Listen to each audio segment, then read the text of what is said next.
What's up everyone, welcome to this video. In this video I will show you how to fix if your Redmi 13 is not charging. So to fix this issue, first of all check your charger and cable. So if your charger and cable are working properly, then move to the next solution, and if they are not working, then change your charger and cable.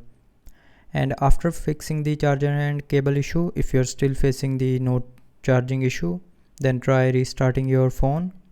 So to restart, press and hold on the power button and then swipe down the circle, and when the circle gets green, then you can lift up your finger to restart your phone. And after restarting your phone, the charging issue will be fixed. But if you're still facing the issue, then the last solution is enable fast charging. So to enable that, open settings, scroll down, and here tap on battery